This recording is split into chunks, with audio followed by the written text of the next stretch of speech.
Buenos días, ¿cómo están? ¿Cómo les va con el frío?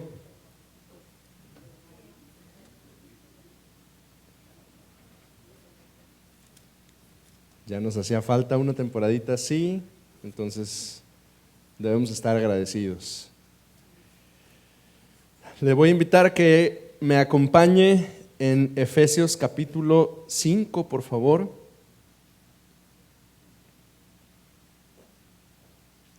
Efesios capítulo 5.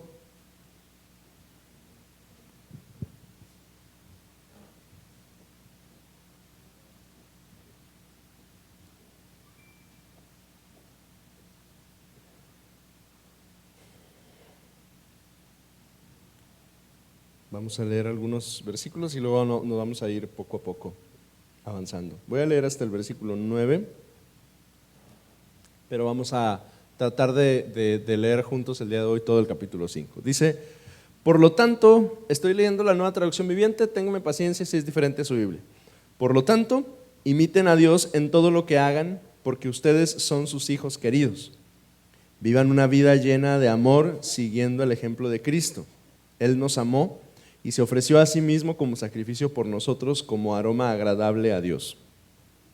Que no haya ninguna inmoralidad sexual, impureza ni avaricia entre ustedes. Tales pecados no tienen lugar en el pueblo de Dios. Los cuentos obscenos, las conversaciones necias y los chistes groseros no son para ustedes. En cambio, que haya una actitud de agradecimiento a Dios. Pueden estar seguros de que ninguna persona inmoral, impura o avara heredará el reino de Cristo y de Dios.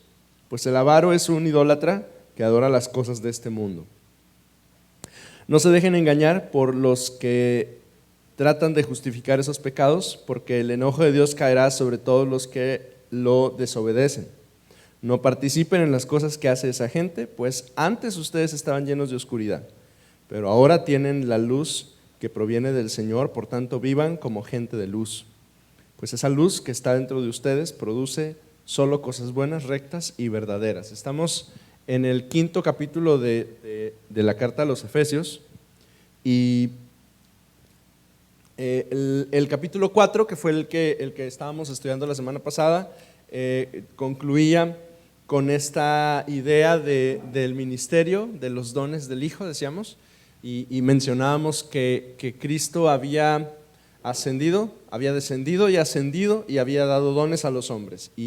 Y recuerdo que una de las cosas significativas de la semana pasada fue a unos constituyó apóstoles, a otros profetas, a otros evangelistas, a otros pastores y maestros, ¿verdad? Y decíamos que esta lista que encontramos en Efesios es una lista de funciones, ¿verdad? No son títulos, no hay abolengo en esto, hay función. Y decíamos que cada una de estas funciones están ahí para que el cuerpo de Cristo vaya llegando a la estatura de Cristo, para que todos sean perfeccionados, para que todos crezcamos. O sea, esa es la función. Y yo le compartía la semana pasada que los creyentes, no todos, porque no en todo momento estamos ahí, pero los creyentes compartimos alguna de esas funciones en algún momento de nuestra vida. Es decir, algunos de nosotros compartimos el evangelio y entonces tenemos la función de evangelista. Claro que el evangelista es uno que tiene una gracia particular de Dios para compartir el evangelio. Así el pastorado también. Yo le ponía de ejemplo la semana pasada que vemos quienes tenemos esa función en el cuerpo de Cristo, pero algunos hermanos también, por ejemplo, quienes dirigen algún ministerio, comparten esa labor o esa tarea pastoral. Al dirigir, al orientar, los líderes de célula, los líderes de ministerio, ellos comparten esa función, ¿verdad? Porque están al pendiente, al cuidado de las ovejas del Señor. Hoy empezamos el capítulo 5. En mi Biblia hay un titulito ahí que dice vivir en la luz. Al inicio del capítulo 5 en sus Biblias hay algún título que lo quieran compartir. Andad como hijos de luz, exactamente. Y entonces todo el capítulo 5 parece ser que la palabra, esas palabras, andar en luz, va a ser clave en nuestra lectura, en nuestro estudio del capítulo 5. Andar, que se traduce literal, ¿no? O sea, caminar, pero también conducirse, la manera de dirigirnos. O sea, el eje de este capítulo va a ser que caminemos como hijos de luz, o que caminemos en la luz, o que vivamos en la luz, o que nos movamos en luz. Las primeras frases del capítulo 1, en los versículos 1 y 2, aparece una palabra ahí muy, muy interesante. Imiten a Dios en todo lo que hagan, porque ustedes son sus hijos queridos. ¿Qué dice en la Reina Valera del versículo 1? Imitadores de Dios como hijos amados. Y esa palabra está interesante. Cuando leemos imitadores, discúlpeme, pero en mi mente vienen a estas personas que aparecían en la televisión en algún momento, ¿verdad? Que eran capaces de imitar, de hablar como algunos otros, ¿verdad? Y teníamos esos artistas que se vestían, se caracterizaban, hablaban, cantaban como alguien, ¿no? Como cualquier famoso. Lo interesante es, ¿cuál es la razón por la que el apóstol Pablo utiliza ese verbo en particular que en griego se pronuncia mimesis o mimetizar? De ahí viene la palabra mimetizar, mimesis, que significa imitación. Pues en las escuelas antiguas, especialmente aquellas en las cuales los ciudadanos llegaban para prepararse para funciones públicas, los maestros enseñaban que el aprendizaje dependía de tres cosas: de teoría, de imitación y de práctica. Entonces, cuando alguien asistía a alguna escuela o alguna academia, al principio del aprendizaje incluía la imitación. Es decir, el discípulo imitaba al maestro. Era casi como un requisito. Claro que hoy es diferente, ¿verdad? Hoy la formación educativa ha cambiado, los principios son distintos, pero en el primer siglo las personas que tenían acceso a la educación, la primera cosa que tenían que hacer era imitar a su maestro. Y esta idea está presente en todo el Nuevo Testamento. De hecho, por ejemplo, cuando Jesús se dirige hacia sus discípulos, existe esta instrucción de sean como yo. De hecho, el apóstol Pablo utiliza esta idea en varias ocasiones y dice: imítenme a mí como yo soy imitador de Cristo. Lo interesante aquí es que en este caso, en Efesios, la indicación no es imitar al maestro. La indicación es imitar, pero al Padre. Si se dijera, quiero leer una nota de William Barclay. Si se dijera, si tú estuvieras preparándote para ser un orador, se te diría que imitaras a tus maestros, pero te estás preparando para la vida. Por lo tanto, imita, sigue el ejemplo del Señor. Y qué interesante que inicia este pasaje dándonos esa instrucción: imita al Señor. ¿Cuáles son esas áreas en el ejemplo de Cristo en el cual tú y yo debemos imitarle? Quiero que tenga presente esto porque está como poniéndonos a Cristo como el modelo. De hecho, en el capítulo 4 lo hace para que lleguemos a la estatura de Cristo. Y entonces ahora en el inicio del capítulo 5 dice: para que tú lo tengas ahí presente y puedas imitarle, es decir, puedas ir como Él. Versículo 3: que no haya inmoralidad sexual, impureza ni avaricia entre ustedes, tales pecados no tienen lugar en el pueblo de Dios. Y luego agrega en el versículo 4, que en esta versión me parece muy interesante: los cuentos obscenos, las conversaciones necias y los chistes groseros no son para ustedes. Oiga, esta primera parte del versículo 3 pues es muy obvia, ¿verdad? O sea, nos queda muy claro que entre los creyentes, entre los seguidores de Jesús, entre la gente que amamos al Señor, que le servimos, pues por supuesto, ¿verdad? No, ni siquiera está, bueno, quiero pensar, ni siquiera está en nuestra mente, ¿verdad? La inmoralidad sexual, la impureza o la avaricia. Pero cuando el versículo 4 agrega esta anotación: cuentos obscenos, conversaciones necias y chistes groseros, híjole, de pronto, y pareciera que en el ambiente en el que algunos podemos llegar a desenvolvernos, esas cosas sí existen, ¿verdad? Y entonces hay una indicación así puntual, ¿verdad? Que dejemos todo eso, que son actitudes que debemos alejar de nuestras vidas. Referente a la inmoralidad, la castidad, la santidad relacional es un concepto que está presente en la Escritura, particularmente en el Nuevo Testamento. El Nuevo Testamento hace un énfasis muy especial a la castidad o a la santidad, o lo que yo prefiero llamarle así, la santidad relacional. el estándar de vida relacional que Dios establece en el Nuevo Testamento está basado en el matrimonio, ¿verdad? Y se nos enseña una y otra vez que la santidad relacional implica la intimidad sexual solamente dentro, en el contexto del matrimonio, y que fuera del matrimonio está como alejada, como que no debe estar presente, ¿verdad? Eso es un principio bíblico. Ahora, yo quiero que recuerde a quién le está escribiendo Pablo esta carta. ¿A quién? A los efesios, que se encuentran en la ciudad de Éfeso. Y la ciudad de Éfeso, ya lo mencionamos hace algunas semanas, la ciudad de Éfeso tiene entre sus cualidades, la primera de ellas es que es un puerto, es un lugar de comercio, es un lugar donde hay mucho dinero, por lo tanto hay un cruce cultural extraordinario, o sea, ahí va a haber gente de todas partes del mundo que van a llegar a Éfeso para mercar, para hacer negocios y demás, y además hay un templo en particular que es el templo de la diosa Diana o el diosa Artemisa que está ahí, y en el cual había una práctica y de inmoralidad habitual, ¿verdad? Y la gente vivía ahí. La otra cosa que hay que mencionar, y ya lo hemos dicho en semanas anteriores, es que los efesios, los miembros de esta iglesia, muchos de ellos no habían sido en anticipado judíos. Es decir, cuando usted lee el Antiguo Testamento y usted lee las reglas del libro de Levítico respecto a la santidad relacional, pues ahí están muy claras. O sea, Levítico tiene 1 o 2 capítulos totalmente desarrollados respecto a la manera o a los parámetros que en el Antiguo Testamento la ley definía para la vida relacional del hombre, ¿sí? Y ahí están presentes. Y es larguísima y a veces hasta pudiéramos decir que es hasta explícita. ¿Lo recuerdan? O sea, que dice que solo es permitida las relaciones sexuales entre un hombre y una mujer, por ejemplo, y que no se puede ni melón, ni sandía, ni etcétera. O sea, hay una lista muy explícita en Números, ¿verdad? No, en Levítico, discúlpeme. Y hay hasta alguna lista de acciones prohibidas y demás. Búsquelo en el libro del Levítico y ahí lo va a encontrar. El judío tiene eso presente. Para el judío ese tema no es ninguna novedad. ¿Me explico? ¿Por qué? Porque existe ahí un antecedente en la ley que define todos esos parámetros.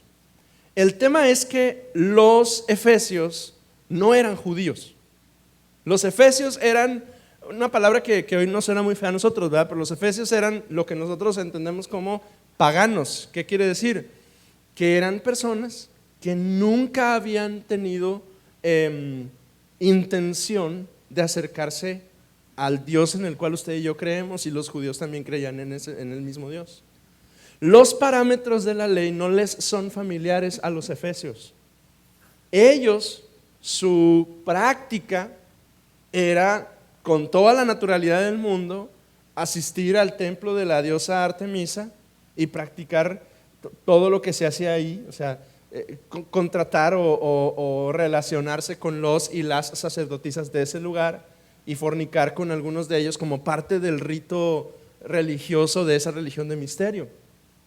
Y un día escuchan de Cristo y un día vienen al conocimiento del Señor, y entonces sin las reglas de la ley ellos vienen, y entonces en algún momento, porque eso le pasa a la mayoría de los creyentes del primer siglo en Asia Menor, pero en particular a los efesios y a los corintios, y entonces tiene que venir el apóstol Pablo a decir, ¿qué dice? Ayúdenme por favor con el versículo 3 en sus versiones, así en voz alta, por favor.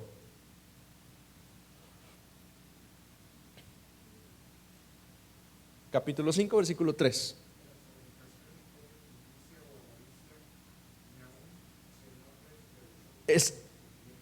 Exacto, en la versión 60 agrega ese énfasis muy especial, ni aún se nombre entre ustedes, dice, porque lo que el apóstol está, hacia donde está orientando el apóstol Pablo a los efesios es a hacer un corte definitivo en el estilo de vida pasado y vivir una vida en santidad. Es como, permítame tomar este ejemplo muy actual, ¿verdad? Es como este discurso que existe entre algunos círculos cristianos respecto del alcohol, ¿sí? Y entonces existe esta discusión entre si el cristiano puede o no beber, ¿sí? ¿Me siguen esto? Por convicción, mi convicción personal es no beber. Esa es mi convicción personal. Yo he decidido ser abstemio, ¿ok? Pero hay círculos cristianos que dicen, pues una no es ninguna, pastor, no pasa nada, no te estás emborrachando, ¿sí? Pero entonces convivimos con alguien que llegó a Cristo y que fue rescatado del alcoholismo duro. Y conocemos casos así, ¿sí?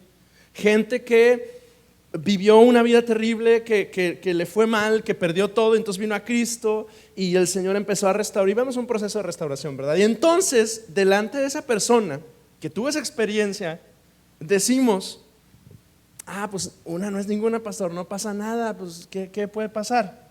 ¿Me explico? Entonces, esa reacción, esa frase, esa manera de abordar el asunto, aquella persona que ha experimentado una vida destrozada por el alcohol es radical y hasta ofensiva. ¿Me sigue? ¿Por qué? Porque esa persona vivió una transformación y para él ¿cuál no es ninguna? Una puede ser el motivo para que su vida pueda caer otra vez al agujero. ¿Me explico? Entonces, por eso es que el apóstol Pablo aborda en el versículo 3 la inmoralidad sexual, la impureza y la avaricia, ni se nombre entre ustedes, porque a los efesios ellos vivieron el dolor, el efecto de vidas licenciosas, ¿sí? Y entonces Pablo tiene que decirles, nada de eso se nombra entre ustedes. Es más, aprovecho, me estoy asumiendo, ¿verdad?, lo que Pablo pudo haber hecho. Aprovecho que ni fornicación, ni avaricia, ni inmundicia, y aprovecho de una vez para que ni cuentos obscenos, ni conversaciones necias, ni chistes groseros, nada de eso existe entre ustedes.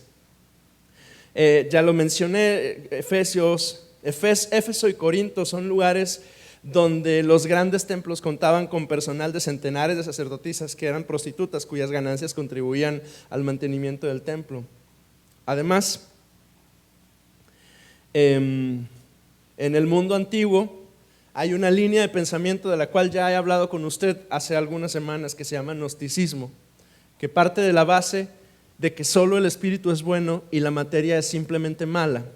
Y en este caso, resulta que en el pensamiento gnóstico solo hay que valorar el espíritu y la materia no es sino despreciable, y la persona se compone de dos partes, cuerpo y espíritu, y este punto de vista dice que el espíritu es lo único que importa, por lo tanto el cuerpo no tiene importancia. Por lo tanto, por lo menos para algunos gnósticos, ellos empezaban a defender que no importara lo que se hiciera con el cuerpo. Síganme en este orden de pensamientos para entender por qué Pablo está diciendo esto. Porque el gnosticismo, que yo le mencioné hace como 4 semanas, que es una filosofía religiosa, dice que el cuerpo se desecha, que lo que importa es el espíritu. Y entonces, con esa lógica, algunas personas empezaron a decir, pues si el cuerpo no importa, pues hagamos con el cuerpo lo que sea y démosle disfrute al cuerpo, que al cabo que lo que importa es que nuestro espíritu se salve. El cristianismo se enfrenta a esta enseñanza, pero afirma que tanto el cuerpo como el alma son importantes. Por eso es que el apóstol Pablo aquí y en Corintios va a enfatizar que el cuerpo es ¿qué? ¿Templo de qué? Del Espíritu. Exacto.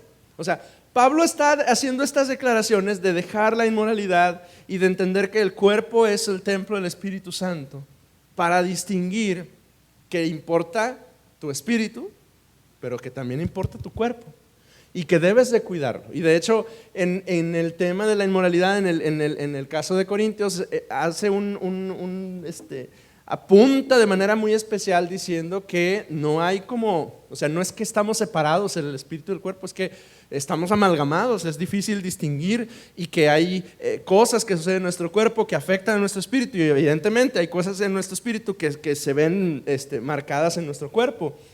Dios es el creador de ambos, y Jesús santificó para siempre a la humanidad al asumirse como humano y convertirse en el templo del Espíritu Santo. Y el cristianismo habla o trata de la salvación de la persona completa, es decir, no salvamos almas, salvamos personas, con cuerpo, con alma, con espíritu, con corazón, ¿sí? Y ese es ese es el énfasis de la vida cristiana, y por eso Pablo está diciendo ahí, oigan, tengan cuidado de no permitir ni inmoralidad, ni palabras necias, ni chismes, ni ¿qué dice esta versión que, discúlpeme, me gusta mucho?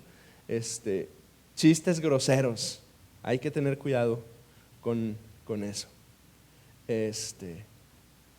¿Por qué es importante esta conversación respecto del cuerpo y el espíritu? Porque parece que este diálogo continúa en algunos otros lugares con Pablo respecto de la gracia.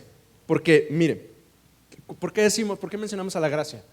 Porque decimos que la salvación es un regalo, le decimos por gracia, es decir, gratuito, es decir, hay que pagar algo, no hay que pagar nada, o sea, ni siquiera tenemos el suficiente dinero en el mundo para poder pagar la salvación del Señor, ¿verdad? La recibimos mediante la fe. Pero esa idea de recibirla mediante la fe puede hacernos creer que es barata, que no tiene valor, que al cabo que yo vengo y en el altar me arrodillo y me arrepiento y ya lo vuelvo a recibir, no pasa nada. Bueno, ¿la gracia es suficientemente grande para perdonar cualquier pecado? Sí. ¿La gracia es la cosa más maravillosa del mundo? Sí. Pero no es razón para seguir pecando. No es razón para seguir pecando. En Romanos se menciona este diálogo, ¿verdad?, entre la gracia y el pecado, y dice, pues, si la gracia es abundante, pues pequemos mucho para que la gracia abunde. El pecado no importa, porque al final Dios lo va a perdonar de todas formas. Es más, el pecado es bueno porque es una oportunidad para que la gracia se haga presente. Pero no, la gracia no solamente es un privilegio y un don, también es una responsabilidad y es una obligación para nosotros. Y el amor de Dios perdona y perdonaría cualquier pecado, pero Dios nos ama y nos imponemos nosotros mismos ese deseo, casi que esa obligación de hacer todo lo posible para honrarle con nuestras vidas. Versículo 8, quiero iniciar con el versículo 8. Pero antes ustedes estaban llenos de oscuridad, pero ahora tienen la luz, ahí empieza ya a incluir esa palabra clave, la luz que proviene del Señor, por tanto vivan como gente de luz. Pues esa luz que está dentro de ustedes produce solo cosas buenas, rectas y verdaderas. Averigüen bien lo que agrada al Señor. No participen en las obras inútiles de la maldad y la oscuridad, al contrario, sáquenlas a la luz. Es vergonzoso siquiera hablar de las cosas que la gente malvada hace en secreto. No obstante, sus malas intenciones se descubrirán cuando la luz las ilumine, porque la luz hace todo visible. Por eso dice, despiértate tú que duermes, levántate de los muertos y Cristo te dará luz. Pablo veía la vida pagana, ¿sí? Otra vez, esa palabrita pagano se refiere a las personas que no conocían a Dios y que tampoco eran judíos. Pablo vivía la vida de los paganos, es decir, los que creían en esos dioses, en esa multitud de dioses del mundo del Imperio Romano, como algo tenebroso, como algo en tinieblas. De hecho, es muy significativo que, por ejemplo, los templos de religiones de misterio estaban en oscuridad. Eran oscuros, ¿sí? Eran lúgubres, eran lugares muy oscuros. Las prácticas de los rituales de las religiones de Dionisio y de Artemisa y de Júpiter y etcétera, eran templos que estaban en oscuridad. Y Pablo usa esta idea de los paganos en oscuridad en contraste con la vida cristiana, que es una vida de luz. Y lo quiere poner tan claro Pablo que dice, que ilustra de esa manera, y dice que los paganos son hijos de oscuridad y los cristianos son hijos de la luz. Los cristianos son luz. La luz de la cual Pablo habla en este capítulo produce buen fruto, produce integridad, verdad, generosidad de espíritu. La luz permite distinguir entre lo que es del agrado de Dios y lo que no es de su agrado. En la luz de Cristo, es a la luz de Cristo como se ha de poner a prueba todos los motivos y todas las acciones. La luz expone lo que es malo. La mejor manera de descubrir, de hacer algo claro es poniendo una luz encima. Cuando se saca a la luz, las cosas ocultas se resuelven. Versículo 14, ese usted lo conoce porque lo sabe en memoria, estoy seguro. La luz lo hace todo visible, por eso dice: despiértate tú que duermes y levántate de los muertos y te alumbrará Cristo. Es muy probable que este sea un fragmento de un himno, de un canto que se haya empezado a cantar entre estos hermanos nuestros que llegaron a Cristo siendo expaganos, ¿sí?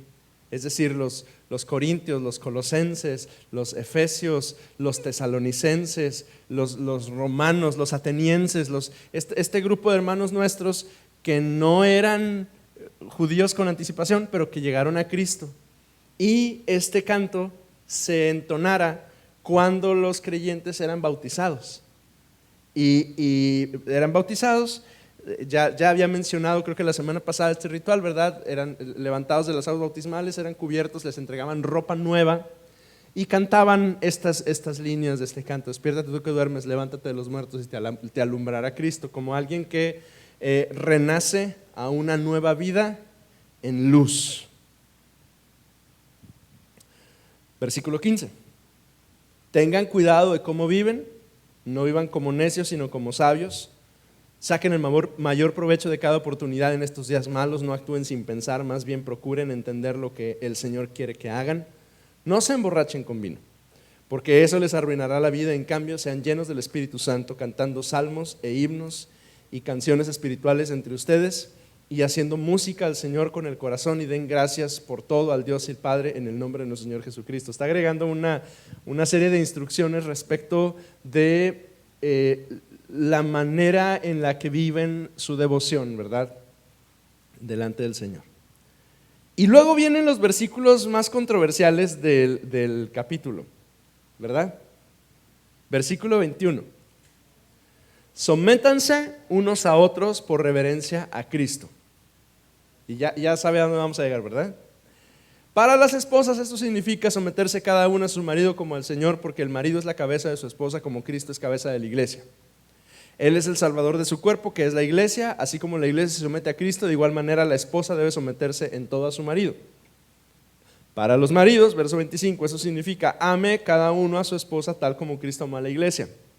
Él entregó su vida por ella a fin de hacerla santa y limpia, al lavarla mediante la purificación de la palabra de Dios. Lo hizo para presentársela a sí mismo como una iglesia gloriosa, sin mancha ni arruga ni ningún otro defecto. Será en cambio santa e intachable. De la misma manera, el marido debe amar a su esposa como ama a su propio cuerpo, pues un hombre que ama a su esposa en realidad demuestra que se ama a sí mismo. Nadie odia su propio cuerpo, sino que lo alimenta y lo cuida, tal como Cristo lo hace por la iglesia, y nosotros somos miembros de su cuerpo.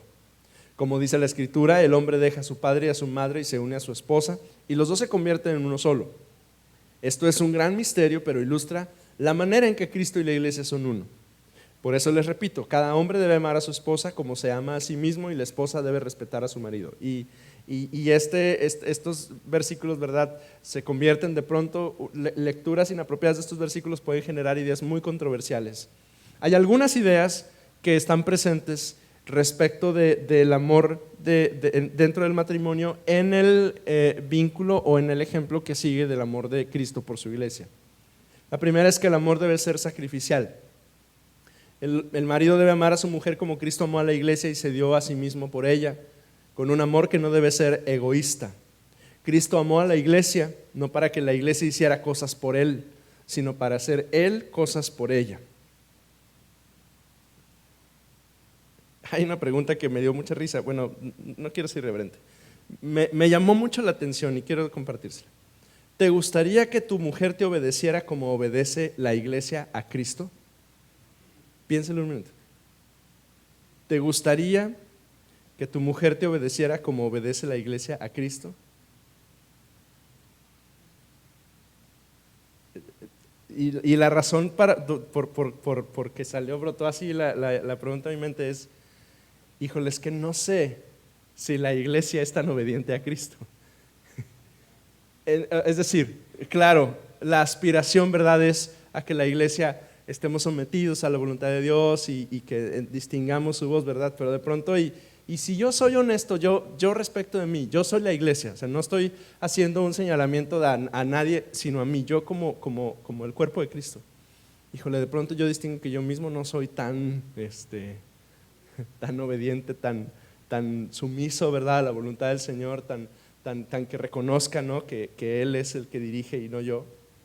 Entonces, observe pues que la analogía que Pablo está haciendo respecto del matrimonio, si bien la mayoría de nosotros la hemos escuchado, la hemos aplicado como aplicación hacia el matrimonio, quizá, y la lectura que debiéramos tener es contraria, es nosotros como iglesia deberíamos de observarnos en esta dinámica de matrimonio y distinguir que nosotros como iglesia luego no somos tan sumisos, obedientes, considerados, atentos a la voluntad del esposo, es decir, de Cristo.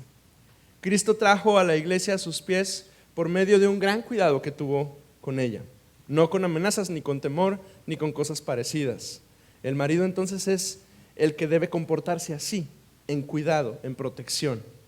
El amor, dije, debe ser sacrificial, el amor debe ser purificador. En el caso de Cristo con la iglesia, Cristo limpió y consagró a la iglesia por medio del agua del bautismo, en el día en que cada miembro de la iglesia hace su confesión al Señor. El amor debe ser un amor que cuida. Cristo cuidó y cuida a su iglesia. Así el hombre debe amar a su mujer como ama, dice, a su propio cuerpo. Y yo también me volví a preguntar lo mismo. ¿Me cuido a mí mismo? Y entonces cuido a mi esposa. El verdadero amor no ama para obtener servicio ni para asegurarse la satisfacción de sus necesidades físicas, sino se preocupa por la persona amada. El amor es un amor inquebrantable. Por este amor, dice, un hombre deja a su padre y a su madre y se une a su mujer, y ambos se convierten en una sola carne. Él está unido a ella como los miembros del cuerpo están unidos entre sí, y el separarse de ella será para él desgarrador, como si arrancáramos algún miembro de nosotros. Y esa es la idea que presenta Pablo respecto del matrimonio con el ejemplo de Cristo. La semana que viene vamos a leer el capítulo 6. Quiero pedirle que lea a detalle el capítulo 6 de Efesios, y le quiero pedir que lo lea en una versión diferente a la que habitualmente usted tiene. Si usted tiene la Reina Valera 60, indague en una traducción lenguaje actual o en una nueva traducción viviente o en una nueva versión internacional. En alguna aplicación la puede encontrar. A lo mejor algunos de ustedes tienen una versión distinta. Le voy a decir por qué. Porque estamos muy habituados a las palabras clave del capítulo 6 respecto a la armadura de Dios. Entonces me gustaría poder plantear como leerlo un poquito diferente, con una traducción que nos ayude un poquito más respecto a los elementos de la armadura. ¿Le parece si oramos antes de terminar? Dios, te damos gracias hoy por tu palabra, y te damos gracias, Señor, porque en tu palabra hoy en Efesios distinguimos, Señor, dos mandamientos así muy, muy claros. El primero de ellos es andar en luz y no en tinieblas. Señor, ayúdanos. Los efesios habían andado en tinieblas y ahora son llamados a andar en luz, en pureza, en santidad. Pero nosotros también andábamos en oscuridad y tú nos llamas a andar en luz. Ayúdanos a que ni los pecadotes grandotes, la inmoralidad, la avaricia, la inmundicia estén presentes, ni los pecaditos chiquitos que pensamos que son insignificantes, como los chistes groseros y las majaderías y los dobles sentidos, que tampoco estos estén presentes. Es que no hay grandes y chicos, simplemente hay pecado y tú buscas en nosotros que vivamos en santidad. Ayúdanos, Señor. Y ayúdanos, Padre Celestial, a quienes nos has dado el privilegio de estar casados, a seguir tu ejemplo de amor sacrificial e incondicional por el bien de nuestras familias. Pero en general, Señor, sea que estemos casados o no, Señor, ayúdanos a distinguir, Señor, que tu palabra en Efesios 5 nos recuerda que tu amor por nosotros es así, sacrificial, completo, inquebrantable, que cuida, que purifica, Y ese eres tú, Señor, obrando en nosotros. Y por eso hoy te damos gracias. En el nombre de Cristo. Amén. Amén. Amén. En unos